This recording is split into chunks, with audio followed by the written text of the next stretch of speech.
안녕하십니까. 여론의 모든 것 여론고수 시간입니다. 정치권 답답하지만 또 총선을 향해 정치 캘린더는 달려가고 있습니다. 연말까지 얼마 남지 않았고요. 연말 마무리 미리미리 여러분들 잘 하시면 좋겠습니다. 자, 정치권에 꼬여있는 현안 어떻게 해설하고 데이터를 분석해야 될까요? 오늘도 홍영임 기자, 배종찬 소장과 함께 하겠습니다. 안녕하십니까. 네. 홍 선생님, 얼마 전에 최강욱 전 더불어민주당 의원입니다. 민형배 의원의 더불어민주당 소속이죠. 무소속으로 나갔다가 꼼수 탈당을 했다가 복귀를 한 인물인데, 출판기자회에서 동물농장 이야기를 하고 암컷 관련된 이야기를 했습니다. 구체적으로 이게 왜 문제가 되는 겁니까? 암컷이라고 했으니까 문제가 되죠. 암컷이라고 했으니까 예를 들어서 약간 좀 순화해서 여성이 설쳐된다라고 해도 사실은 문제가 될 텐데, 예. 그거 더군다나 여성을 비하하는 발언이잖아요. 또 누구를 지칭했다라고 하는 거죠? 지칭했다는 거는 저는 중요한 것 같지는 않고, 네. 지칭했다는 거야. 누구든 지칭은 할 수 있죠. 김건희 여사를 지칭했다는 건 별 문제가 안 된다고 보시는 겁니까? 아니, 그러니까 왜 대통령 영부인이 설치냐라고 얘기했으면 아마 야권 지지자들은 설친다는 표현 자체도 상당히 무례한 표현이지만, 예. 여야 야권 지지자들이나 여성들이 그렇게 여성들한테 혐오감 발언이라고 우리가 하겠습니까? 근데 네. 어쨌든 이거를 더군다나 지금 이 한국 사회뿐만 아니라 세계적으로 선진국가에서 볼 때는 이 PC라고 그러죠? 네. 정치적 올바름. Political correctness 있습니다. 근데 그게 상당히 중요하게 자리 잡은 지가 꽤 됐잖아요. 근데 이제 그럼에도 불구하고, 그리고 이제 우리나라가 문재인 정부 때부터 차별 금지를 하자. 네. 그래서 심지어 동성연애나 남녀 차별이나 빈부 차별은 말할 것도 없고, 그렇죠. 동성연애 하는 분들까지도 차별하면 안 된다. 예. 이제 그런 어떤 법을 만들자는 움직임까지 있는 그렇습니다. 판인데. 더군다나 젠더 감수성은 최근 들어서 더 강조되고 있기도 하고요. 그렇죠. 네. 이제 그런 판인데, 그거를 정면으로 이제 거스르는 발언이기 때문에, 네. 그게 이제 문제가 되는 현장에 있었던 민형배 의원과 김용민 의원은 웃었어요. 그건 어떻게 보십니까? 아니, 여성 의원들도, 민주당 여성 의원들도 웃었다면서요. 네, 그렇게 한번 분석을 해주신다면요. 이게 사회적으로 매우 심각한 문제고, 국회 다수당에 소속된 의원들, 현직 의원이 2명이 있었고 전직 의원이 1명 있는데, 이런 부분에 대해서 제지하기보다는, 또는 정정하기보다는 웃었다는 사실을 어떻게 보시는 거예요? 그 자리뿐만이 아니라 그 이후에도 누구죠? 그 민주연구원 부원장하던 남영희 전 부원장입니다. 의원을 비롯해서 남영희 전 부원장은 이 암컷 설치된다는 발언을 옹호했다는, 최강욱 전 의원을 옹호했다는 이유로 민주당 부원장직에서 날아갔습니다.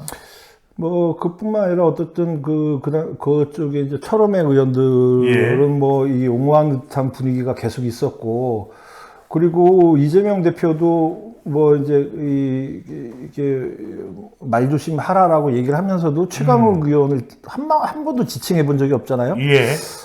제가 볼 때는 이 과거 역대 모든 선거에서 쉽게 얘기해서 이제 이 막말 파동, 여야를 떠나서 어느 정당이건 막말 파동으로 인한 헛발질, 이게 이제 막판에 이 판세를 뒤흔드는데 상당히 영향을 준 적이 많잖아요. 여야를 떠나서.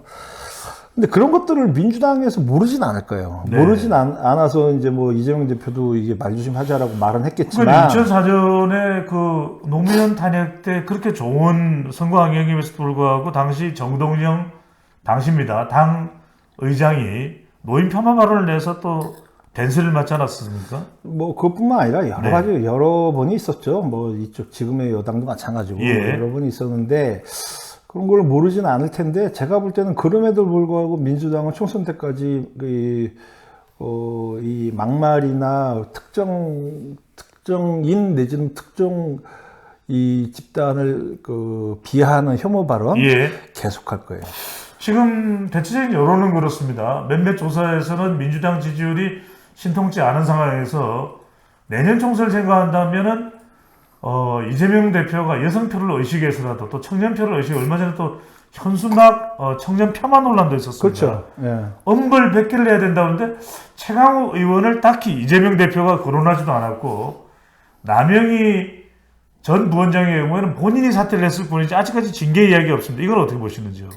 그러니까 제가 볼 때는 그 민주당은 앞으로도 계속 할 거다. 예, 이런 막말 비슷한 이제 그 지지율이 곤두박질 치든 말든 아니 뭐 곤두박질 친다라고 이제 뭐 가시적으로 곤두박질 친다면은 또 예. 이제 뭐 좀 달라지겠지만 지금 정도의 수준 뭐 여당하고 큰 차이가 없거나 예. 아니면 비슷한 수준이라면 아마 계속할 거다. 네. 근데 왜 그러냐면 민주당은 뭐 여당도 마찬가지긴 하지만 여당은 보수층, 야당은 진보층 내지는 이제 그 강력한 지지층들, 개딸이라고 부르는 어떤 팬덤들 이분들의 그 휩싸인 분위기 때문에 암컷이라고 발언해도 그 암컷이라는 발언이 지칭한 대상이 대통령 부인이잖아요. 예. 근데 대통령 부인이나 대통령은 악마라고 생각을 하기 때문에 악마라고 생각하기 때문에 악마에 대해서는 암컷보다 더한 요구를 해도 상관없다라고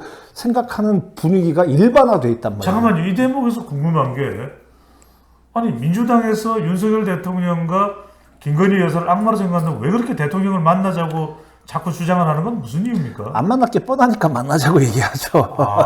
안 만나줄 게 뻔하니까. 네. 그래서 이제 만나자고 얘기해서 안 만나면은 거봐라 안 만나준다라고 하는 역공세에 펴려고 그러는 거죠. 무슨 그분들이 상당히 네. 존경스러운 정치인이라고 생각해서 만나자고 그러겠습니까? 그렇군요.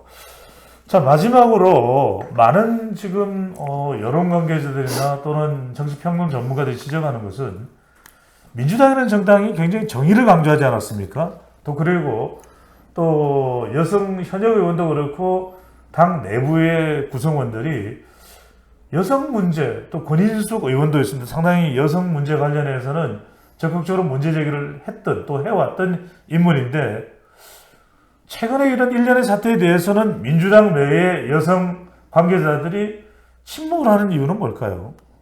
제가 아까 말씀드린 대로 네. 남영희 의원도 그런 식으로 얘기했지 않습니까? 대통령 영부인을 지칭한 거기 때문에 그럼 뭐라고 해도 상관없다. 왜 우리가 특히 이제 조중동 프레임에 휩싸여서 우리가 스스로 예. 유축이 돼야 되냐 그런 식의 표현을 했지 않습니까? 그러니까 우리는 할 말 다 하고 살자라는 얘기예요. 할 말 다 하고 할 말을 다 해야지만이 지지층한테 이 지지를 계속 끌어올 수 있다. 예. 그리고 또 이제 중요한 거는 오로지 소수의 강성 지지층만 있으면 된다 이런 인식으로 봐야 되나요? 그렇죠. 그걸로 인해서 어떤 이제 생존 본능이 살아나가는 거죠. 네. 이어지는 거죠. 궁금해서 그냥 짧게만 하나 여쭤봅니다. 네. 그렇게 강성 지지층만 위하면 된다는 인식인데 왜 총선은 200석을 이야기를 할까요? 그분들이 볼 때는 중도층도 다 강성 지지층에 포함된다고 생각할 거예요. 알겠습니다. 네.